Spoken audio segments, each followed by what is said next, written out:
স্বাগতম আমাদের আঁকা সহজ কৌশল প্রারম্ভিক বই থেকে। আজকে 10তম ক্লাসে। তো আজকে আমরা শুরু করব আমাদের 10তম ক্লাসের পেজ নং।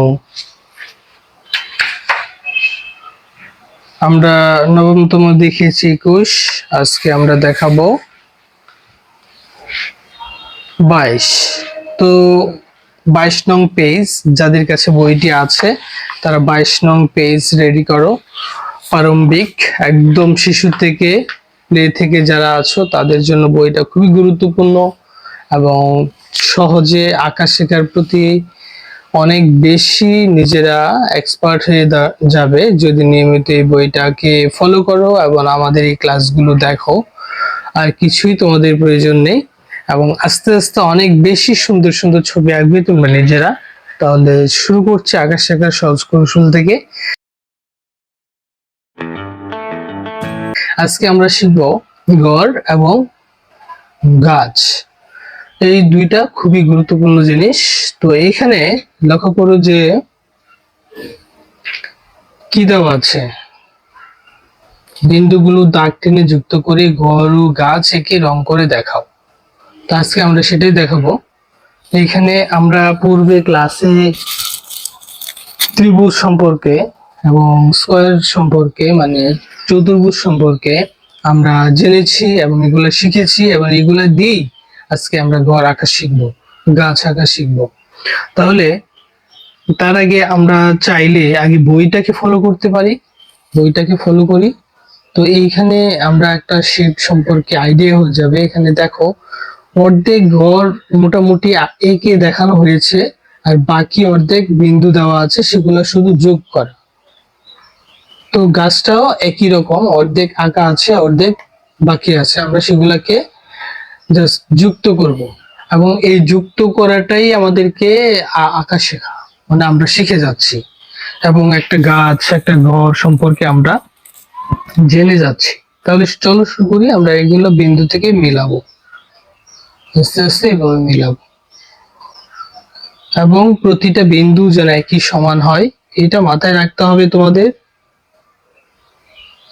একটু সাবধানে দেখবে তোমার ছবি সবচেয়ে সুন্দর হয়ে গেছে। দেখো আমার কাজ প্রায় শেষের দিকে, ঘরের কাজ শেষ হয়ে গেল। এবার আমরা এই গাছটাকেও যুক্ত করে ফেলি, গাছটাকে যুক্ত করে ফেলি। এইখানে দেখো, এইখানে নিচ থেকে উপরে যাচ্ছে। আমরা যদি লক্ষ্য করি পাশের গাছটাকে, দেখো এদিকে কিভাবে আছে, এটাকে ফলো করলে এটাকে বুঝতে সহজ হয়। হয়ে গেল গাছ। এবার আমরা এই গাছ এবং ঘর কিভাবে হলো আমরা চলো আলাদা একটা পেজে নিজেরা একবার প্র্যাকটিস করে দেখি। আমি একটা পেজ নিয়ে নিলাম, ড্রয়িং খাতা আলাদা করে ড্রয়িং পেজ নিয়ে সেখানে আমরা চেষ্টা করি যে প্রথমত ঘরটা কিভাবে হলো। আমরা ত্রিভুজ আঁকা শিখেছিলাম, মনে আছে? এরকম ত্রিভুজ, আবার দেখাই ত্রিভুজ বড় ছোট অনেকভাবে হইতে পারে এই ত্রিভুজগুলো। তারপরে এই চতুর্ভুজ সম্পর্কে আমরা জেনেছি। এই দুইটা জিনিস, এই দুইটা জিনিস যদি আমরা আঁকতে পারি তাহলে ঘর গাছ আঁকতে পারবো। তাহলে কিভাবে সেটা হচ্ছে, আমরা এই ত্রিভুজের নিচে যদি আমরা এইটাকে বসাই এবং আমরা এই সমানে নিব না, একটু ভিতর থেকে নেব, কারণ হচ্ছে সমানে নিলে হয় কি একটা ঘরের চালে বৃষ্টি পড়লে ঘরের মধ্যে পড়বে, যেন বাহিরে পড়ে। তাহলে আমরা একটু ভিতরে নেই, একটু ভিতরে নিলাম, নিয়ে আমরা একটা বক্স এঁকে ফেলি বা চতুর্ভুজ এঁকে ফেললাম। এই হচ্ছে। এখন এখানে জাস্ট আরেকটা লাইন দিব, লাইন দিয়ে এখন আমি দরজা দিয়ে দিই, জানালা দিয়ে দিই, হয়ে গেল ঘর। কতটা সহজ আশা করছি তোমরা নিজেরা পারবে। এবং চাইলে যদি মনে করো যে না আমি ঘর আরেকটু আগে চতুর্ভুজটা আঁকবে তাও করতে পারো। আর এটা এঁকে নিলাম, এঁকে নিয়ে এটাকে একটু বাড়িয়ে দিবে আর এটাকে একটু বাড়িয়ে দিবে।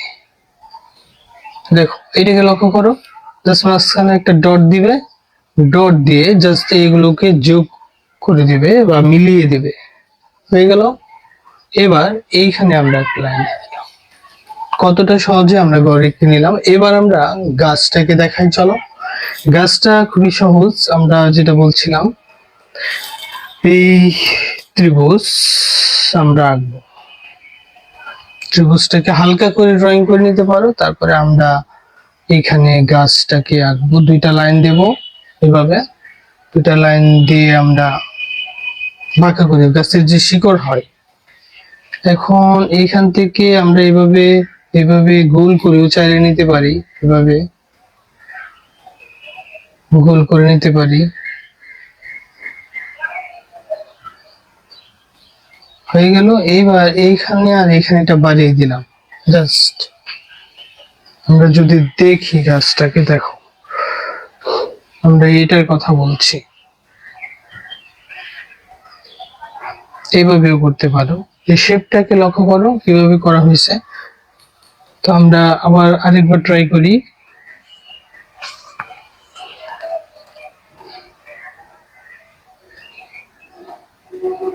এইভাবেও হইতে পারে। এটাকে ছড়িয়ে দিলাম, এখানে মাঝখানে বি বি দিয়ে তোমরা যদি মনে করো যে এভাবেও পারবে তাও করতে পারো, এভাবেও করতে পারো। এই তো হয়ে গেল। আচ্ছা, এখানে জাস্ট ইরেজার দিয়ে এগুলো মুছতে হবে। তো তোমাদের কাছে কোনটা সহজ মনে হলো তোমরা কমেন্টস করে জানাতে পারো। আমরা আরো নিত্য নতুন অনেক কিছু নিয়ে আসবো এবং পরবর্তী ক্লাসে। আজকে আমরা শুধু জাস্ট একটা জিনিসকে রং দেখাবো। কোনটাকে রং দেখাবো বলো? গাছটাকে রং দেখাই। তো গাছটাকে রং দেখালে আমরা খুবই সহজ করে শিখি। তিনটা কালারই যথেষ্ট। এখানে দেখো, অথবা দুইটা কালার নিতে পারো, একটা সবুজ একটা চকলেট কালার। তো সবুজ আর চকলেট কালার, এই দুইটা কালার জাস্ট নিয়ে নেবে। আর ঘরের কালার তোমরা তোমাদের ইচ্ছা মতো করতে পারো। এখানে নীল, এখানে হলুদ, এখানে দরজায় লাল, নিচে চকলেট কালার বা ব্রাউন কালার। তোমরা চাইলে অন্য কালারও করতে পারো। এখানে কালার গুলা দেওয়া আছে, এগুলা তোমরা একটু দেখে নিবে। এবার আমরা সবুজ পাতাটাকে আমরা সহজ করে যদি দেখি, গাছটাকে চাইলে গাছকে দুই ভাবে রং করতে পারো। একটা দুইটা কালার সবুজ নিলাম আমি এখানে, বা একটাও করতে পারো। দুইটা নিলে হয় আরো সুন্দর লাগবে। আমরা যদি এতটুক দাগ দিয়ে এতটুক শুধু এটা করি, ধরা হচ্ছে এই যে এইভাবে, আগে আমরা সাইড দিয়ে করব।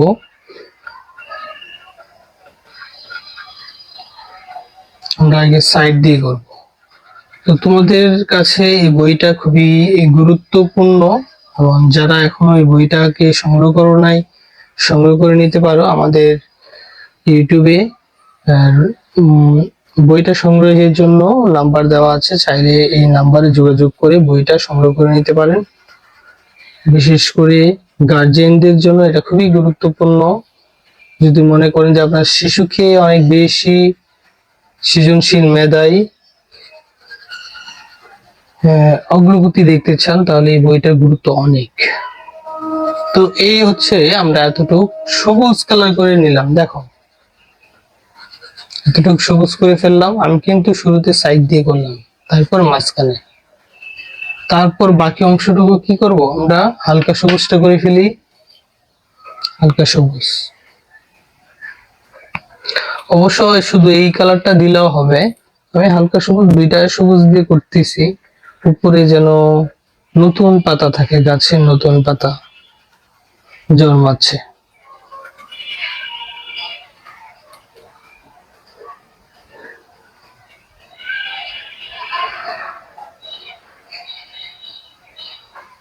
তো এই হচ্ছে দুইটা কালার। এবার আমরা হচ্ছে চকলেট কালারটা নিয়ে নেই বা ব্রাউন কালারটা।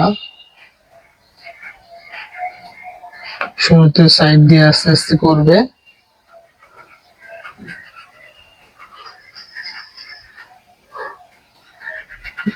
এই হচ্ছে মোটামুটি শেষ হয়ে গেল একটা গাছ। কেমন লাগলো তোমাদের কাছে আজকের এই ক্লাসটা? এখানে যদিও ব্রাউনটাকে কালো মনে হচ্ছে, এটা আসলে কালো হবে না, এটা চকলেট এই ব্রাউনটা হবে। তো এই হচ্ছে আমাদের আজকের ক্লাস। পরবর্তী ক্লাসে আমরা নতুন কিছু নিয়ে আসবো, এবং সেই পর্যন্ত তোমরা ভালো থাকো, সুস্থ থাকো। আল্লাহ হাফিজ।